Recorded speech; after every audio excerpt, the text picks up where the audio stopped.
ay rated SPG. Striktong patnubay at gabay ng magulang ang kailangan. Maaaring may masiselang tema, lengguwahe, karahasan, sexual, horror o droga na hindi angkop sa mga bata.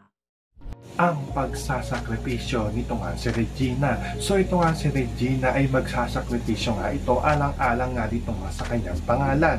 Dahil hindi na nga dito pinag-usapan ng mga tao ang kanyang mga naitutulong o ang kanyang mga nagagawa, dahil ang mga pinag-uusapan na nga dito ay itong babaeng ahas at ito nga si Darna. Kaya nga ito nga si Regina ay susugod nga ito kung saan nga mayroon nga nagaganap na bakbakan sa pagitan nga nito nga ni Darna at ang mga polis at itong gunman na sumugod dito nga sa isang building, dahil may isang bata nga dito na maiipit dito nga sa bakbakan at tutulungan nga dito nito nga si Regina.